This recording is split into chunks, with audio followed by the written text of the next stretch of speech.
வணக்கம் போட்டித் தேர்வு பயணிகளே, எல்லோரும் எப்படி இருக்கீங்க? நான் ரொம்ப சூப்பராக இருக்கேங்க. இப்போ நம்ம என்ன பார்க்க போகிறோம் அப்படின்னா 2026 குரூப் 2 குரூப் 4 எக்ஸாம் நடக்குதுல்ல, அதில் வந்து பொது தமிழில் யூனிட் 7 அப்படிங்கிறது தான் பார்க்க போகிறோம். சரியா? திருக்குறள் அப்படின்னு எடுத்துக்கிட்டிங்கன்னா அதிகாரம் வந்து கல்வி அப்படிங்கிறது பார்க்க போகிறோம். அதுக்கப்புறம் பார்த்திங்கன்னா ரொம்ப ரொம்ப முக்கியமான நபர்கள் அவங்கள தான் பார்க்க போகிறோம். புதுக்கவிதையில் வருவாங்க. சரிங்களா? புதுக்கவிதை நபர்கள் அவங்க கிட்டத்தட்ட யார் அப்படின்னா கண்ணதாசன், தாராபாரதி, இவங்க 2 பேர் தான். கிட்டத்தட்ட இவங்களை வந்து கண்ணதாசன் வந்து கிட்டத்தட்ட 10 வருஷம் டிஎன்பிஎஸ்சி கொஸ்டின் பேப்பர் அனலைஸ் பண்ணி பார்க்கும்போது கண்ணதாசனை பற்றி கொஸ்டின்ஸ் வந்து எப்படிலாம் கேள்வி கேட்டிருக்காங்க அப்படிங்கிறத வந்து நான் எடுத்துகிட்டு வந்திருக்கேன். அது இல்லாமல் இப்போ கூட 2025 குரூப் 2ல் இந்த கண்ணதாசனை பற்றி கேட்டிருந்தாங்க. அப்புறம் தாராபாரதி கொஸ்டின்ஸ் வந்து எப்படி கேட்டிருக்காங்க, இந்த மாதிரி இதை வந்து நான் எடுத்துகிட்டு வந்திருக்கேன். சரியா? அதுக்கப்புறம் வந்து நீங்கள் என்ன பண்ணணும் அப்படின்னா டே 1 டே 2 அந்த மாதிரி நம்ம இவ்வளோ நாள் நடத்திட்டு வந்திருக்கோம்ல, இது வந்து 10வது கிளாஸ். இதுக்கான நீங்கள் வந்து டேட் போட்டு நம்ம என்னென்ன டாபிக் பார்த்துருக்கோம், நீங்கள் என்ன டெஸ்ட்டு அடித்து பார்த்துருக்கீங்க, அந்த டெஸ்ட்டுக்குரிய மார்க்கையுமே பக்கத்தில் எழுதிக்கோங்க. சரியா? அப்போ தான் உங்களுக்கு வந்து ஒரு நாளைக்கு நீங்கள் படிக்கிறீங்க அப்படிங்கிற ஒரு சாட்டிஸ்ஃபேக்ஷன் வந்து உங்களுக்கு கிடைக்கும். சரியா? எதுவுமே படிக்காததுக்கு இந்த மாதிரி ஏதாவது நீங்கள் கூடவே வந்துகிட்டே இருந்தீங்கன்னா உங்களுக்கும் ஒரு திருப்தி கிடைக்கும்ல, அதுக்காண்டி தான் நான் சொல்கிறேன். சரியா? அதுக்கப்புறம் பார்த்திங்கன்னா இப்போ வந்து கிளாஸஸில் நம்ம வந்து கண்ணதாசன்ஸ் வந்து எப்படி கேட்டிருக்காங்கன்னு பார்க்க போகிறோம். எல்லாருமே பிடிஎஃப் கேட்டுகிட்டே இருக்கீங்க. பிடிஎஃப் வந்து நம்ம வந்து கிட்டத்தட்ட வந்து நம்ம இந்த கிளாஸ் யூனிட் 7 முடிஞ்ச பிறகு நம்ம கண்டிப்பாக வந்து நம்ம வந்து பிடிஎஃப் வந்து ஒன்லைனராக உங்களுக்கு படிக்கிற மாதிரி நாங்கள் கொடுக்க ரெடி பண்ணுறோம். நீங்கள் வந்து இப்போ வந்து டெஸ்ட் அடித்து பாருங்கள், கொஷின்ஸ் வந்து பாருங்கள். ஓகேவா? கண்டிப்பாக வந்து பிடிஎஃப் எல்லாமே ப்ரொவைட் பண்ணுவோம். சரியா? அதுக்கப்புறம் பார்த்திங்கன்னா எல்லோரும் வந்து ஆன்லைன் டெஸ்ட்டை அடித்து பார்த்துட்டு உங்களோட ஃபீட்பேக்குமே கமெண்ட் செக்ஷனில் எல்லாருமே சொல்லியிருந்தீங்க. அதுவுமே ரொம்ப சந்தோஷமாக இருந்துச்சு. எல்லாருமே நல்லா டெஸ்ட்டு படிச்சிட்ருக்கீங்க அப்படிங்கிறத நம்புகிறேன். சரியா? அதுக்கப்புறம் பார்த்திங்கன்னா இப்போ ரொம்ப முக்கியமானது தான் கண்ணதாசன். பார்த்திங்கன்னா பாடல்கள்லாம் கேட்பாங்களா அப்படிங்கிற மாதிரி நீங்கள் கேள்வி கேட்குறீங்க சில பேர். பாடல்கள்லாம் முக்கியம் கிடையாது. இப்போ வந்து 10 வருஷம் கொஷின் பேப்பரில் பாடல்களுக்கு அவங்க இம்பார்ட்டன்ட் கொடுக்கல. எந்த ஒரு ஆசிரியராக இருந்தாலுமே எல்லாத்துலேயுமே அவரோட டீட்டெயில் நூல் குறிப்பாக அவர் என்ன எழுதினார், அவர் என்ன விருது வாங்கியிருக்காரு, அதுதான் முக்கியம். சரியா? அதை தான் வந்து இப்போ வர 10 வருஷம் டிஎன்பிசிலையுமே கேட்டிருக்காங்க. இப்போயுமே இந்த குரூப் 2ல் நடந்ததுலேயுமே கண்ணதாசனை பற்றி அப்படி தான் கேட்டிருக்காங்க. சரிங்களா? அதனால் அந்த எக்ஸாம் பாயிண்ட் ஆஃப்ல தான் நம்ம பார்க்க போகிறோம். சப்போஸ் வந்து நீங்கள் ஏதாவது ஃப்யூச்சரில் இப்போ வந்து ஏதாவது ஊடாலே எக்ஸாம்ஸ் வந்து இடையில வந்துச்சு அப்படின்னா வேறு எக்ஸாம்ஸ் ஏதாவது வந்துச்சுன்னா அதில் ஏதாவது இந்த தலைப்புகளில் பாடல் வரிக்கு இம்பார்ட்டன்ட் கொடுத்தாங்கன்னா அதுக்கு தனியாக நம்ம கிளாஸஸ் வந்து கொடுக்கலாம். சரியா? இப்போ வந்து எக்ஸாம் பாயிண்ட் ஆஃப்ல தான் நம்ம பார்த்துட்ருக்கோம். ஏன்னா நம்ம டைம் வந்து நிறையா இருக்குது. நிறையா இருந்தாலுமே நம்ம எக்ஸாம் பாயிண்ட் ஆஃப்ல போனால் எல்லாருக்குமே ஈஸியாக இருக்கும். சரியா? சரி, இப்போ வாங்க பார்க்கலாம். இப்போ வந்து பாருங்கள், ஃபஸ்ட்டு வந்து கண்ணதாசன் பார்த்திங்கன்னா அது இல்லாமல் நீங்கள் வந்து நம்ம சேனலுக்கு புதுசாக இருந்தால் சப்ஸ்கிரைப் பண்ணிக்கோங்க, பெல் ஐக்கானை கிளிக் பண்ணிக்கோங்க. ஆன்லைன் டெஸ்ட் இருக்கும், அதை அடித்து பார்த்துட்டு உங்களோட ஃபீட்பேக்கை கமெண்ட் செக்ஷனில் சொல்லுங்கள். டெஸ்ட்டு வந்து எப்படி உங்களுக்கு யூஸ்ஃபுல்லாக இருந்துச்சா, எத்தனை மார்க் எடுத்தீங்க, அதை மாதிரி சொல்லுங்கள். அப்புறம் ப்ரீவியஸ் இயர் கொஸ்டின் பேப்பரையும் ஒன்ஸ் பார்த்துக்கோங்க. சரியா? இப்போ வந்து நம்ம டாபிக்குள்ளே போகலாம். சரியா? வாங்க. இப்போ வந்து கண்ணதாசன் அப்படின்னு எடுத்துக்கிட்டிங்கன்னா 10ஆம் வகுப்பில் வந்து காலக்கணிதம் அப்படிங்கிறதுல இருக்குது. அதுக்கப்புறம் 7ஆம் வகுப்பில் 3rd டேர்மில் இயல் 3 மழைப்பொழிவுங்கிறதுலையும் இருக்குது. 9th புக்கு பழைய புக்கில் இருக்குது. சரியா? இயல் 2ல் கண்ணதாசன் சொல்லிட்டு. அப்புறம் தாராபாரதி அவங்கள பார்த்திங்கன்னா அவங்க எங்கே இருக்காங்கன்னா 6th புக்கில் இருக்காங்க. 3rd டேர்மில் பாரதம் அன்றைய நாட்டங்கள் அதில் இருக்காங்க. அப்புறம் வந்து 6th புக்கு பழசில் வந்து கிட்டத்தட்ட 3rd டேர்மில் 2nd டேர்மில் இருக்காங்க. சரிங்களா? இயல் 3ல் திண்ணையை இடித்து தெருவாக்கு அப்படிங்கிற மாதிரி இருக்காங்க. அப்புறம் கல்விங்கிற தலைப்பு அந்த அதிகாரம் வந்து எதில் இருக்குன்னா 7th ஓல்டு புக்கில் இருக்குது, நியூ புக்கில் இருக்குது. அதையுமே கொடுத்துருக்கேன். சரியா? எல்லோரும் எப்படி வந்து நோட்ஸ் எடுக்கிறதுன்னு கேட்குறீங்க. நோட்ஸ் வந்து நீங்கள் எடுக்கிறதுனா இப்போ இந்த வீடியோவில் வந்து ஒரு 10-15 பக்கம் இருக்குன்னா உங்களோட நோட்ஸ் எத்தனை பக்கம் இருக்கணும்னா ஜஸ்ட்டு ஒரே ஒரு பேப்பர் தான், லாங் சைஸ் பேப்பர் ஒரு பேப்பர் தான் இருக்கணும். சரியா? அந்த லாங் சைஸ் பேப்பரு 1 இல்லைனா ஒரு A4 ஷீட் பேப்பரு, அந்த மாதிரி ஏதோ ஒரு பேப்பர் வந்து ஒரு பேப்பர் மட்டும்தான் இருக்கணும். சரிங்களா? அப்போனா மட்டும்தான் நீங்கள் அடுத்து ரிவிஷன் பண்ணுவீங்க. பார்த்தீங்களா? எல்லாமே டெஸ்ட்டு முடிச்சுட்டு இந்த எக்ஸாம்ஸ்லாம் முடிஞ்சுட்டு எல்லா டெஸ்ட்டையும் அடித்து பார்த்துட்டு நீங்கள் ஓனாக ரிவிஷன் செல்ஃபாக பண்ணுவீங்களே, அப்போது உங்களுக்கு என்ன தெரியும் அப்படின்னா ஒரு பேப்பர் இவ்வளோ தானா அப்படிங்கிற மாதிரி தெரியும். நீங்கள் வந்து ஒரு நோட்ஸ் எடுக்கிறது வந்து கிட்டத்தட்ட ஒரு 4-5 பக்கம் எழுதி வச்சிங்கன்னா அது உங்களுக்கே லாஸ்ட் மினிட்ல வந்து அது கை கொடுக்காது. அதனால் நீங்கள் என்ன பண்ணுங்கள், ஒரு ஷீட்டு தான், அதுக்கு மேலே கண்டென்ட் போகக்கூடாது. ஏன்னா உங்கள் நோட்ஸ் வந்து உங்களுக்கு புரிஞ்ச மாதிரி இருந்தால் போதும். சரிங்களா? ஏன்னா உங்களுக்கு புரிகிற மாதிரி நீங்கள் எழுதினாலே போதும் நோட்ஸுங்கிறது. அதுதான் பெஸ்ட்டு நோட்ஸ். ஓகேவா? அதனால் நீங்கள் வந்து ஒரு இப்போ ஒரு தலைப்பில் இப்போ இருக்காங்கன்னா இந்த கொஸ்டின் கேட்குறாங்க அப்படின்னா நீங்கள் அதுக்கு முன்னாடி ப்ரீவியஸ் இயர் கொஸ்டின் இப்போ ரெடி கேட்டிருக்காங்க, அதை பார்த்துட்டு அதை எழுதி வச்சுக்கோங்க. பக்கத்தில் ஹிண்ட் மாதிரி சின்னதாக எழுதி வச்சுக்கோங்க. அதுக்கப்புறம் அந்த தலைப்புக்கு அந்த தலைப்பு படிக்கிறீங்களா, அதுக்கப்புறம் அதுக்கு கீழே வந்து ஒரு டயக்ராம் மாதிரி போட்டுக்கோங்க. போட்டுட்டு அந்த நூல்கள்லாம் எழுதி வச்சு சின்ன ஷார்ட் நோட்ஸாக மட்டும் எடுத்துக்கோங்க. ஒரு பேப்பர் அந்த மாதிரி எடுத்துக்கிட்டாலே போதும். ஒரு பேப்பர் எடுத்தால் உங்களுக்கு 1 மார்க் வரணும். அந்த மாதிரி நீங்கள் நோட்ஸ் எடுங்க. ஓகேவா? சரி வாங்க இப்போ கிளாஸ்க்குள்ளே போகலாம். ஃபஸ்ட்டு வந்து கண்ணதாசன் பார்த்திங்கன்னா அவர் வந்து நூல்வெளி கொடுத்துருக்காங்க. அவரோட இயற்பெயர் வந்து முத்தையா. சரியா? கண்ணதாசன்னாலே முத்தா பேசுவார், அதை சொல்கிறாங்க. சரிங்களா? முத்தா தானே அவர் பேசுவார். பாடெல்லாம் முத்தா தான் இது பண்ணுவார்.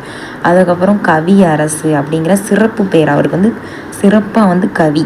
சரியா? அவர் வந்து ஒரு கவி. சிறப்பு பெயர்னால் கவியரசு அப்படின்னு சொல்கிறாங்க. அதே மாதிரி அவர் வந்து காவியங்கள், கதைகள், இந்த மாதிரி நிறையா வந்து புதினம், சிறுகதை, கட்டுரை, இந்த மாதிரி நிறையா வடிவில் வந்து அவர் நூல்களை வந்து எழுதுகிறாரு. சரிங்களா? அதுக்கப்புறம் நிறைய ஏராளமான திரைப்பட பாடல்களுமே எழுதியிருக்காரு. சரிங்களா? இவர் தமிழக அரசவை கவிஞராகும். அதாவது தமிழகத்தோட அரசவை கவிஞர் தான் இவர். சரியா? அப்போ தமிழகத்தின் முதல் அரசவை கவிஞர் யார் அப்படிங்கிறத கமெண்ட் செக்ஷனில் சொல்லுங்கள். சரிங்களா? இவர் வந்து தமிழக அரசவை கவிஞர்னு சொல்கிறாங்க. அப்போ முதல் அரசவை கவிஞர் யார் அப்படிங்கிறத கமெண்ட் செக்ஷனில் சொல்லுங்கள். அப்புறம் வந்து பார்த்திங்கன்னா இந்த இயேசுவின் வாழ்க்கை வரலாற்று நூலை வந்து இவர் எழுதியிருக்காரு. அது வந்து இயேசு காவியம். சரிங்களா? அதுதான் இதில் மழைப்பொழிவு அப்படிங்கிறத கொடுத்துருக்காங்க பாடல்கள். அதுக்கப்புறம் பார்த்திங்கன்னா அடுத்து பாருங்கள், காலக்கணிதம்ங்கிறது இந்த காலக்கணிதம்ங்கிற தலைப்பில் வந்து இந்த கவிதை தொகுப்பு வந்து இடம்பெற்றிருக்கு. இயற்பெயர் வந்து முத்தையா. அவர் எங்கே பிறந்தார் அப்படின்னு கேட்டிங்கன்னா சிவகங்கையில். சரிங்களா? சிவகங்கை மாவட்டத்தில் சிறுகூடல் அப்படிங்கிற பட்டியில் தான் அவர் வந்து பிறந்தார். சரிங்களா? இவங்களோட பெற்றோர் வந்து சாத்தப்பன், விசாலாட்சின்னு சொல்கிறாங்க. இப்போ 2025 குரூப் 2 நடந்துச்சு பார்த்தீங்களா, அதில் வந்து இதுதான் கேட்டிருந்தாங்க. ஏதாவது 1949 கலங்காதிரு மனமே அப்படிங்கிற பாடலுக்கு ஃபஸ்ட்டு அவர் எழுதி அந்த பாடல் மூலிமா தான் அவர் ஃபஸ்ட்டு பாடலாசிரியராகவே ஆனார். திரையுலகில் ஃபேமஸாக இந்த பாடல் தான் அவருக்கு வந்து கை கொடுத்துருக்கு. அதே மாதிரி நம்மளுக்கும் வந்து இந்த டிஎன்பிசியில் வந்து இந்த பாட்டை நீங்கள் கேளுங்க, உங்களுக்கு வந்து ஒரு மோட்டிவேஷனாக இருக்கும். சரியா? அதுக்கப்புறம் பார்த்திங்கன்னா கிட்டத்தட்ட என்ற பாடலை அதே மாதிரி நீங்கள் இப்போ எல்லாருமே படிக்கிங்க பார்த்தீங்களா, நீங்கள் படிக்கும் போது டேரெக்டாக நீங்கள் புக் எடுத்து படிக்காதீங்க. அது இல்லாமல் பிடிஎஃப் எடுத்துகிட்டு டேரெக்டாக படிக்காதீங்க. இப்போது ஒருத்தவங்கள வந்து இப்போ ஒரு கண்ணதாசனே இருக்காங்கன்னா அவங்களோட ஸ்டோரி கொஞ்சம் எக்ஸ்ட்ரா வந்து நீங்கள் தெரிஞ்சுக்கிட்டு அதுக்கப்புறம் நீங்கள் படிங்க. அப்போனா உங்களுக்கு வந்து இன்ட்ரெஸ்டிங்காக இருக்கும். படிக்கிறதுல இன்னும் கொஞ்சம் ஆர்வமாக வரும். இன்னும் என்ன கொடுத்துருக்காங்க அப்படிங்கிறதுக்கு கொஞ்சம் இன்ட்ரெஸ்டிங்காக இருக்கும் படிக்கிறதுக்கு. சரிங்களா? அதுக்கப்புறம் இதுக்குள்ள தான் அவர் வந்து வாங்கினார் ஃபஸ்ட்டு கலங்காதிரு மனமே. அதுக்கப்புறம் பார்த்திங்கன்னா கிட்டத்தட்ட இவர் நல்லா ஒரு பேச்சாளராக இருந்திருக்காரு. அதுக்கப்புறம் திரைப்பட பாடல்கள்லாம் வந்து எளிமையாக மெய்யிலைகள் நல்ல ஒரு மெலடி சாங்காக வந்து மக்களுக்கு வந்து கொண்டு சேர்ந்துருக்காரு. சரிங்களா? அதுக்கப்புறம் வந்து அந்த இதுக்கு பார்த்திங்களா சேரமான் காதலி அந்த ஒரு புதினத்துக்காண்டி சாகித்ய அகாதமி விருது வாங்கியிருக்காரு. சரியா? இவர் தான் அதனால் தமிழக அரசின் அரசவை கவிஞர். அப்படின்னா முதல் அரசவை கவிஞர் யாருங்கிறத கமெண்ட் செக்ஷனில் சொல்லுங்கள். அதுக்கப்புறம் இவங்களோட படைப்புகள் பார்த்திங்கன்னா இவங்க திரும்ப முத்தையா இயற்பெயர். அதுக்கப்புறம் சிவகங்கை மாவட்டம் சிறுகுடல்பட்டியில் 24/6/1927 அன்னைக்கு பிறந்திருக்காரு. இவங்க பார்த்திங்கன்னா கிட்டத்தட்ட வந்து இவங்க அம்மா பேர் அப்பா பேரும் கொடுத்துருக்காங்க, சாத்தப்பன், விசாலாட்சி. சரிங்களா? இவருடைய பாடல்கள் எல்லாமே கண்ணதாசன் கவிதைகள். அந்த தொகுதியில் தான் வெளிவந்திருக்கான். அதுக்கப்புறம் இவரோட நூல்கள்லாம் நெடுங்கவிதைகள்லாம் என்னென்னு பாருங்கள். ஆட்டனத்தி, ஆதிமந்தி, மாங்கனி, கள்ளக்குடி மகாகாவியம், இயேசு காவியம், இந்த நிறைய நெடுங்கதை நூல்களில் எழுதியிருக்காரு. சரிங்களா? அதுக்கப்புறம் ராச தண்டனை அப்படிங்கிறது அதுவுமே இவரோட நூல்கள் தான். சரிங்களா?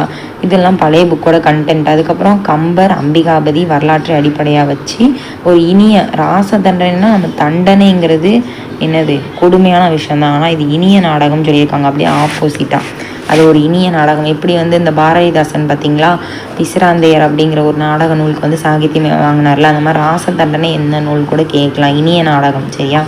அதுக்கப்புறம் பாருங்கள் இவரோட புதினங்கள்லாம் பாருங்கள். 1000 தீவு, அங்கையர் கண்ணி, வேளங்குடி திருவிழா, இந்த மாதிரி நிறைய புதினங்களை வந்து படிச்சிருக்காங்க.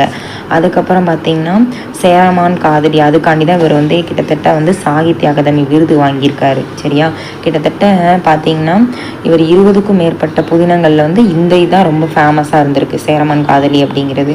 அதுக்கப்புறம் இவர் எந்தெந்த இதழ்களில் வந்து நிறைய இதழ்கள் இருக்குல்ல, அதில் வந்து தொடங்கி இதழாசிரியாகவும் இதழ் பணியும் செஞ்சுருக்காரு. அது என்னென்ன அப்படின்னு பார்த்திங்கன்னா தென்றல், முல்லை, கண்ணதாசன், அவர் பேர்லே, தமிழ் மலர், இந்த மாதிரி இந்த இதழ்களையும் படித்து வச்சுக்கோங்க. ஏன்னா இந்த இப்போ நிறைய இதழ்கள் வந்து கேட்குறாங்க. சரிங்களா, அதையுமே படித்து வச்சுக்கோங்க. யார் யார் எந்த இதழில் வேலை பார்த்தாங்க அப்படிங்கிறதையும் படித்து வச்சுக்கோங்க. அதுக்கப்புறம் பார்த்திங்கன்னா இவர் கிட்டத்தட்ட கவிதையிலையும் சரி உரைநடையிலையும் சரி எல்லாத்துலேயுமே இவர் வந்து தனக்குன்னு ஒரு வழியை வந்து ஏற்படுத்திக்கிட்டார். தலை நிமிர்ந்து தான் தான் தன்னோட துறையில் தான் தான் பெஸ்ட் அப்படிங்கிற மாதிரி பெஸ்ட்டாக இருந்திருக்காரு. ஓகேவா, அதனால் அதே மாதிரி தான் அந்த கவிதைகள்லாம் இன்ன வரைக்கும் வாழ்ந்துட்டு இருக்கா தான் அவர் சொல்கிறாரு.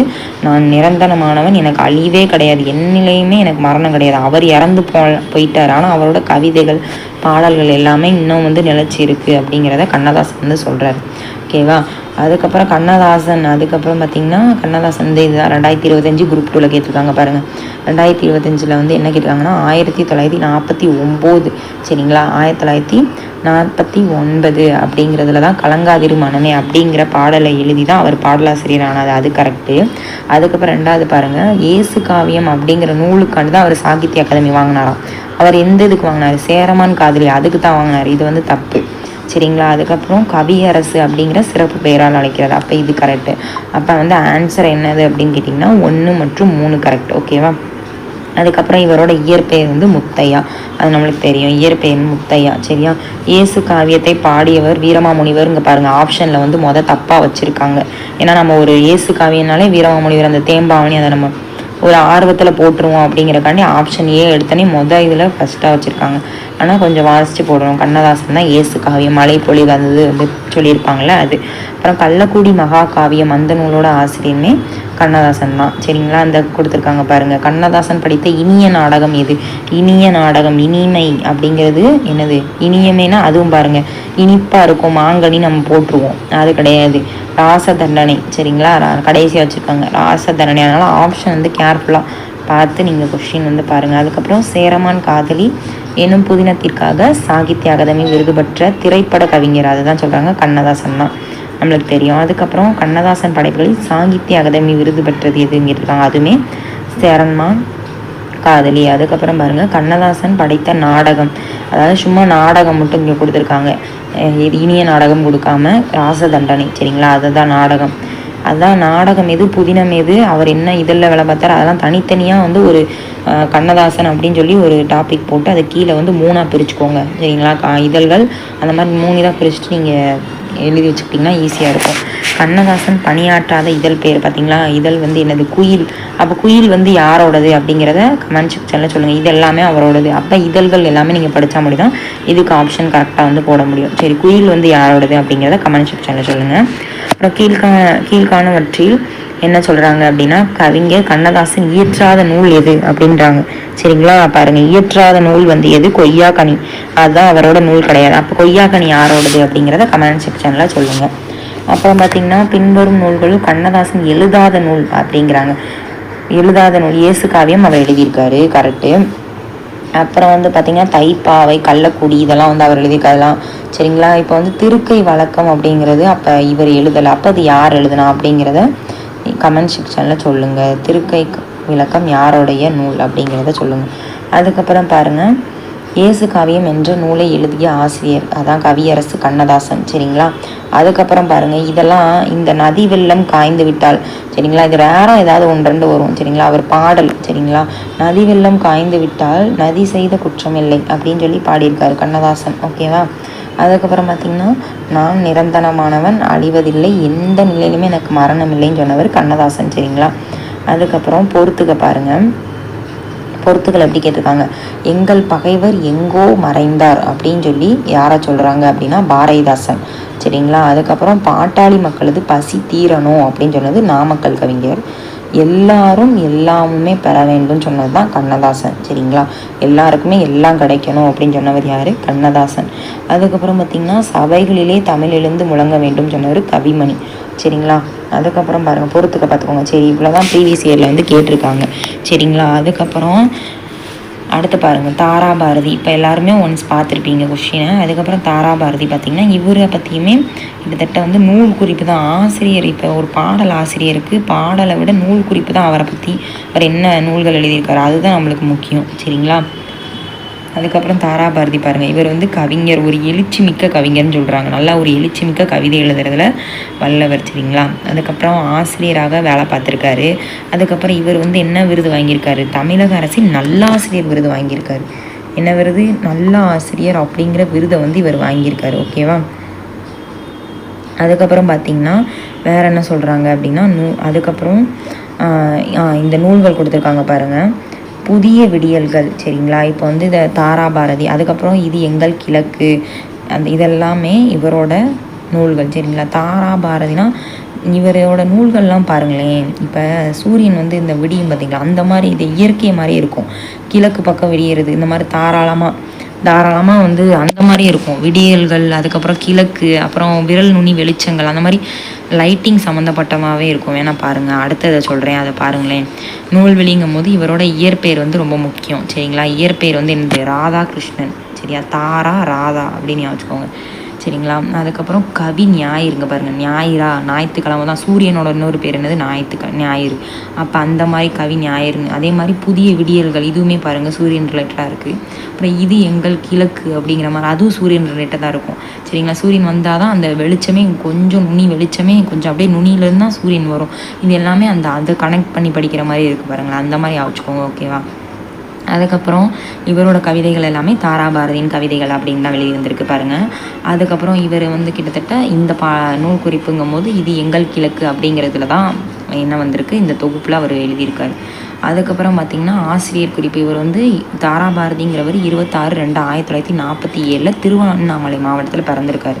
சரியா, குவளை அப்படிங்கிற இடத்துல தான் பிறந்திருக்காரு. இவங்களோட அம்மா அப்பா பேர் வந்து துரைசாமி புஷ்பம். சரிங்களா, புஷ்பம் அம்மாள். கிட்டத்தட்ட 34 வருஷம் ஆசிரியராக வாழ்ந்திருக்காரு. சரிங்களா, ஆசிரியராக வந்து பணியாற்றி அவர் கிட்டத்தட்ட டாக்டர் ராதாகிருஷ்ணன் விருதையுமே இவர் நல்லாசிரியருக்கான விருது வாங்கியிருக்காரு. சரிங்களா, சிறந்த கவிஞரான புதிய விடியல்கள், விரல் நுனி வெளிச்சங்கள், பூமியை திறக்கும் பொன்சாவி, இன்னொரு சக்கரம், இதெல்லாம் வந்து எக்ஸ்ட்ரா நூல். இதையுமே ஜஸ்ட்டு ஒருக்க பார்த்துக்கோங்க பாருங்கள். அதுக்குள்ளேயும் கூட இந்த பூமியை திறக்கிறது, பூமி சம்மந்தப்பட்டது அந்த மாதிரியே தான் இருக்குது. பொன்சாவி இந்த மாதிரி கொஞ்சம் ரிலேட்டடாக இருக்குது. அப்புறம் இன்னொரு சிகரம். சரிங்களா, கிட்டத்தட்ட வந்து நிறைய பரிசுகளை வாங்கி கிட்டத்தட்ட 13/5/2000 அவர் இறந்து போயிட்டார்.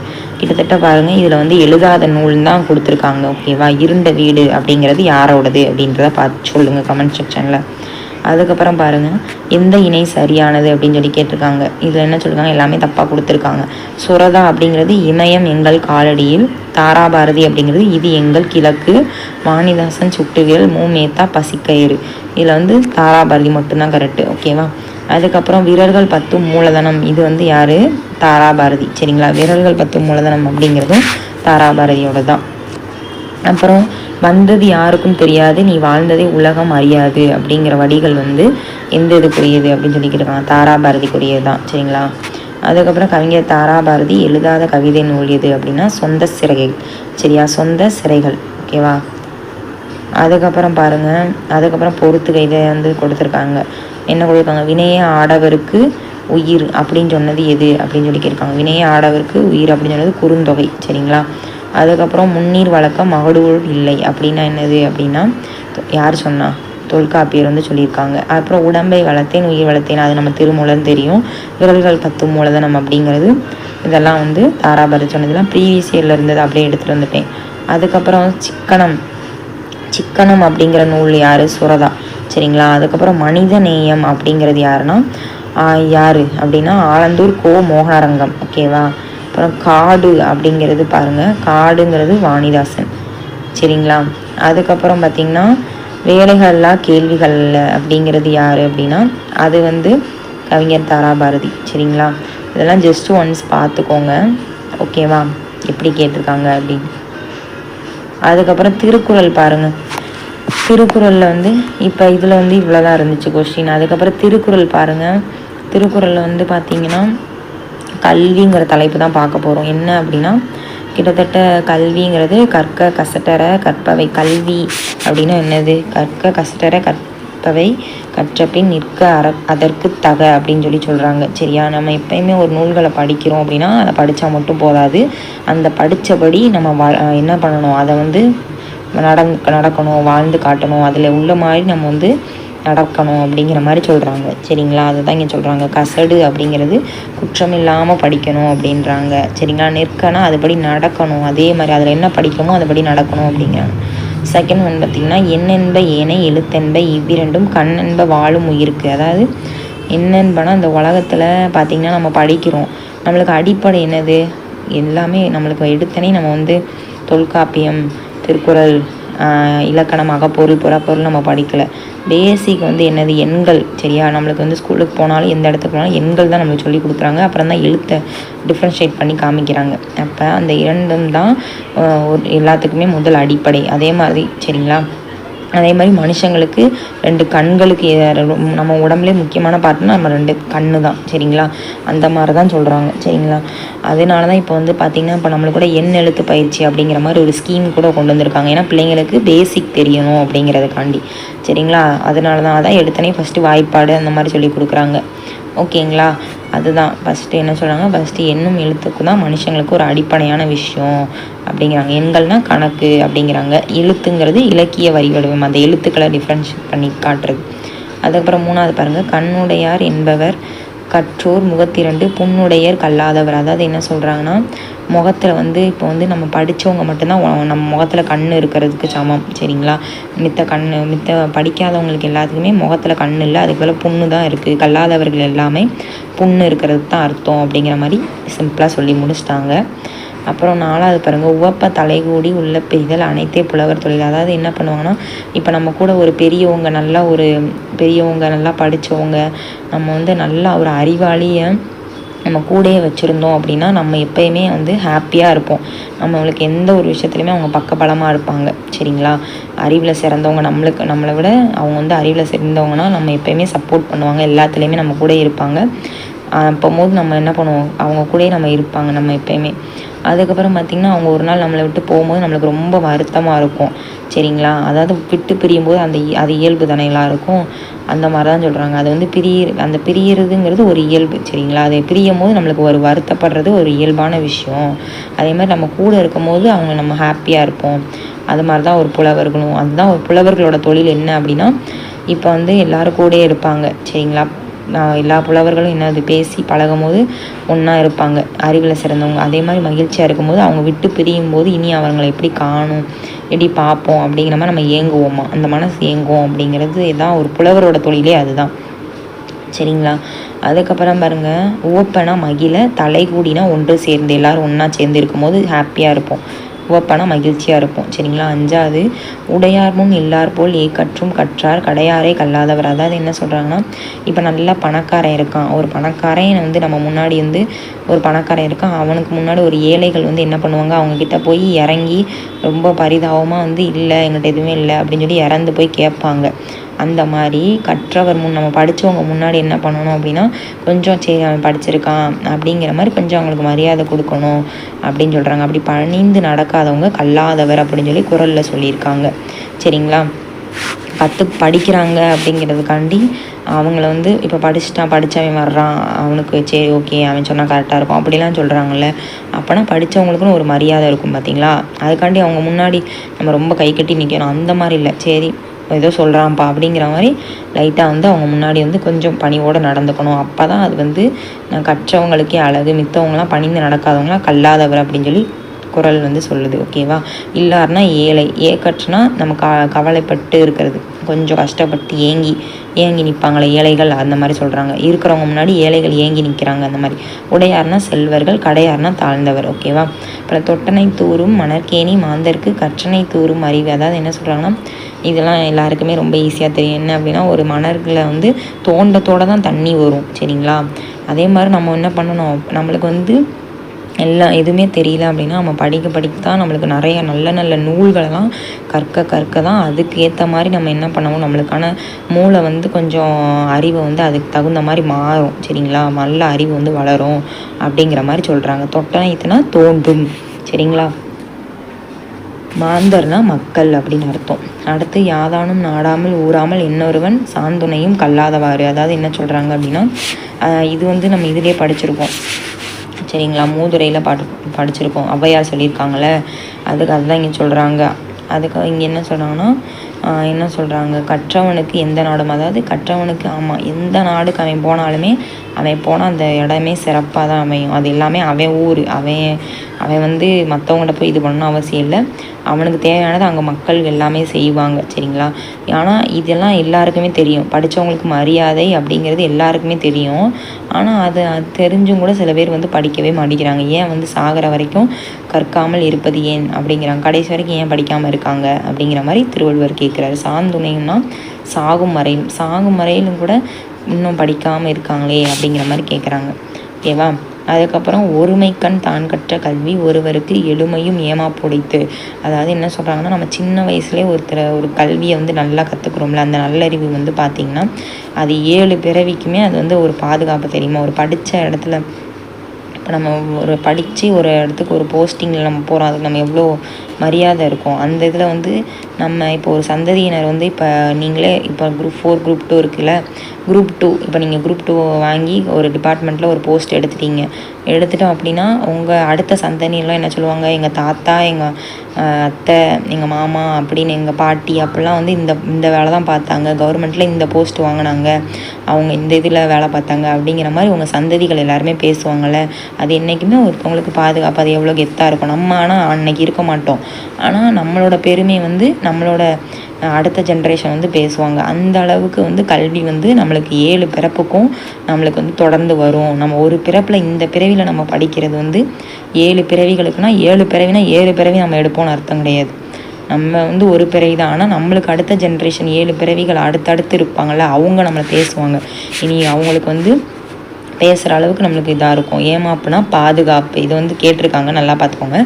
ஏமாப்பு பாதுகாப்பு. சரிங்களா, அப்புறம் தாம் இன்புறுவது உலகம் இன்புற கண்டு காமொருவர் கற்றறிந்து. அதாவது என்ன சொல்கிறாங்கன்னா, இந்த படிக்கிறாங்க பார்த்தீங்களா, இந்த உலகத்தில் நான் படித்து நம்ம இன்பம் பெறுறோம் பார்த்தீங்களா, அதை நம்ம படிக்க இன்புறதை பார்த்து மற்றவங்களும் என்ன பண்ணுவாங்க அப்படின்னா, நம்ம எவ்வளோ தூரம் படிக்கிறோமோ மேலும் மேலும் அடுத்தவங்க காமொருவர்னால் விரும்புவாங்க, நம்மளும் ஆசைப்படுறவங்க, நம்மளும் வந்து நம்ம இவங்கள மாதிரி படிக்கணும், இவங்கள மாதிரி வரணும் அப்படிங்கிற மாதிரி எல்லாருமே புறக்கண்டுனா மற்றவங்க கண்டு ஆசைப்படுவாங்களாம். அந்த அளவுக்கு வந்து நம்ம படிக்கணும் அப்படின்ற மாதிரி சொல்கிறாங்க. நம்ம இன்பம் அடையிறத அவங்கள வந்து அடையிறதுக்கு அந்த அளவுக்கு நம்ம இருக்கணும், ஒரு ரோல் மாடலாக இருக்கணுங்கிறாங்க. ஓகேவா, கேடில் வெளிச்செல்வம் கல்வி ஒருவருக்கு மாடல்ல மற்ற எவை அப்படிங்கிறாங்க.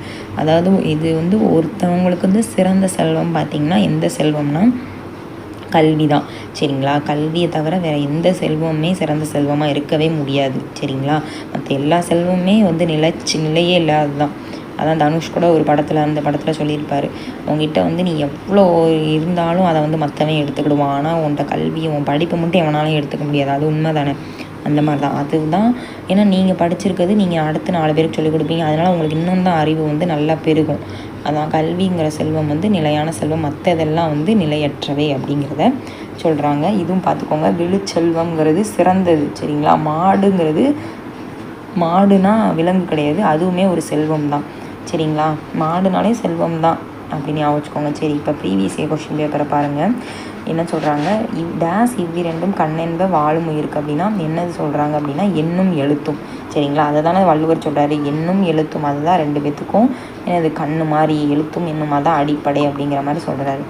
அதுக்கப்புறம் பாருங்கள் என்ன சொல்கிறாங்க அப்படின்னா, சேரும்போது, அதாவது ஒருத்தவங்க சேரும்போது என்ன பண்ணுவாங்க அப்படின்னா நம்மளுக்கு மனசு ஹாப்பியாக இருக்கும், பிரியும் போது என்ன பண்ணுவாங்கன்னா பருந்து போயிடுவாங்க. சரிங்களா, அது என்ன தொழில் அப்படின்னா புலவர் தொழில் தான் நம்ம படித்தோம் அந்த திருக்குறளில், நாரோட தொழில் புலவர் தொழில். ஓகேவா, அதுக்கப்புறம் பார்த்திங்கன்னா வேறு என்ன இருக்குது அப்படின்னா, அதுக்கப்புறம் மக்கள் கல்வி கற்ற அளவிற்கு அறிவு வந்து ஊறும் சொல்கிறாங்க. சரிங்களா, அதாவது மக்கள் எவ்வளோக்கு எவ்வளோ கல்வி கற்றுக்குறாங்களோ அதை வந்து எதை சொல்கிறாங்கன்னா தொட்டனை தூரும் மணற்கேணி அப்படிங்கிறாங்க. சரிங்களா, தொட்டனை தூரும் மணற்கேணி அப்படின்றாங்க. அதை வந்து திருவள்ளுவர் சொல்கிறாரு. அடுத்து ஒருமைக்கண் தான் கற்ற கல்வி ஒருவருக்கு எளிமையும் ஏமாப்பு உடைத்து. ஏமாப்பு அப்படிங்கிறது என்ன பொருள்னா பாதுகாப்பு. சரிங்களா. ஒருத்தவங்களுக்கு கல்வி கற்றுக்கிறது அது 7 ஜென்மத்துக்குமே அது வந்து பாதுகாப்பானது, சிறப்பை தான் தரும், அது என்றைக்குமே வீணாக போகாது அப்படிங்கிறதான் சொல்கிறாங்க. சரி, ஓகே, இதெல்லாம் நம்ம இன்றைக்கி பார்த்தாச்சு, அவ்வளோதான் சரிங்களா. இந்த கொஷின்ஸ் வந்து நீங்கள் எல்லாருமே நல்லா படிச்சுக்கோங்க சரிங்களா. அதுக்கப்புறம் பார்த்திங்கன்னா பிடிஎஃப் கேட்குறீங்க, எல்லாருமே பிடிஎஃப் கேட்குறீங்க. பிடிஎஃப் வந்து நான் யூனிட் வந்து கிட்டத்தட்ட, அதுவும் இல்லாமல் நாங்கள் ஊடாலுமே ஒரு யூனிட் முடிச்சிட்டோன்னா டெஸ்ட்டுமே ஃபுல் டெஸ்ட்டு வைப்போம் சரிங்களா. அதையுமே அடித்து பாருங்கள். அது எல்லாமே நம்ம அடுத்தடுத்து அப்டேட் பண்ணுவோம் நம்ம கிளாஸில் சரிங்களா. அதுக்கப்புறம் வந்து கூடையே எப்போயுமே வாங்க சரிங்களா. இப்போ நீங்கள் ஒரு நாளைக்கு நீங்கள் படிக்கலைன்னா, இப்போ இன்றைக்கி நீங்கள் வந்து இப்போ ஒரு நாளைக்கு நீங்கள் 1 மார்க் தான் படிக்கிறீங்க சரிங்களா. 1 மார்க்குக்கு கிட்டத்தட்ட நீங்கள் வந்து மிஞ்சி போனால் 1 மணி நேரம், எல்லாருக்குமே 1 மணி நேரம் கண்டிப்பாக டைம் இருக்க தான் செய்யும். டைம் இல்லைன்னு இந்த உலகத்தில் யாருமே கிடையாது. இந்த பிஸின்னு சொல்கிறாங்க பார்த்தீங்களா, அவங்களாம் சும்மா. பிஸிங்கிறது இந்த உலகத்தில் யாருமே கிடையாது சரிங்களா. எல்லாருக்குமே அவங்க ஒர்க்கை போக ஏதாவது ஒரு குறிப்பிட்ட டைம் இருக்கும். அந்த டைமில் வந்து என்ன பண்ணணும் அப்படின்னா, 1 மணி நேரம் எடுத்து புக் எடுத்துகிட்டு, ஒரு கையில் வந்து புக்கை மட்டும் எடுத்துக்கக்கூடாது, ஃபோனை மட்டும் வச்சுக்கக்கூடாது, ஒரு பேப்பர் எடுத்துகிட்டு ஒரு நோட்ஸ் போட்டு எழுதணும் சரிங்களா. சரி, கூடவே வாங்க, அரசு வேலையோடு போங்க. Thank you brother and sisters.